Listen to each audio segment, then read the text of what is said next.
சட்டமும் நீதியும் இவ்வளோ உயரத்துக்கு போனதுக்கு முதல் காரணமும் மூல காரணமாகவும் இருந்த அத்துணை பத்திரிகை நண்பர்களுக்கும் சகோதரர்களுக்கும் எல்லாருக்கும் என்னோட முதற்கண் நன்றி. கடைசி வரைக்கும் நன்றியோடு இருப்பேன். இதை கொண்டு போய் இப்படி சேர்த்ததுக்கு காரணம் நீங்கள் தான்.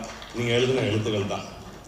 அதில் பல ஊடகங்கள் மூலமாக இப்படிலாம் சொன்னதுனால தான் ஜனங்கிட்ட ரீச் ஆச்சு. அதனால தான் இவ்வளோ பெரிய சக்ஸஸ் ஆகிருக்கு. அதுக்கு தம்பி பிரபா சொன்ன மாதிரி வார்த்தைகளே தேடிக்கிட்டே இருக்கும். நன்றிக்கு பதிலாக வேறு ஏதாவது சொல்ல முடியுமா அப்படின்னு லைஃப் லாங் தேட வேண்டியது தான். எனக்கு 90 நான் ஹீரோவாக வந்தப்போ அத்தனை பத்திரிக்கையும் நிறைய பேர் சொல்லி கூப்பிட்ற மாதிரி எனக்கு எல்லாரையும் தெரியும்.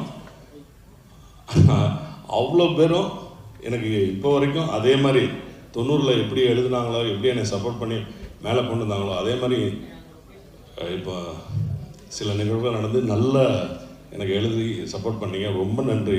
இதை நான் மறக்கவே மாட்டேன். பிரபா ஓடிடுச்சு அப்படின்னு விட்டுறாமல் திருப்பி அதை எடுத்துக்கிட்டு மறுபடியும் அடுத்த உயரத்துக்கு கொண்டு போயிட்டே இருக்காரு.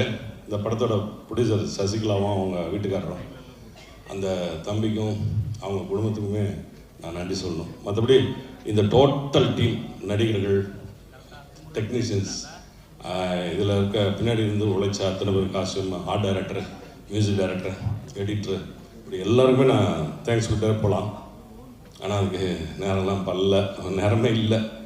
அதை விட அடுத்து இப்போ தமிழில் ரிலீஸ் ஆன இந்த சட்டமும் நீதியும் இப்போ தெலுங்கில் டப் பண்ணி ரிலீஸ் ஆக போகுது. அதுக்கப்புறம் ஹிந்திலையும் ஆல் ஓவர் இந்தியா ஜி5ல வரப்போகுது.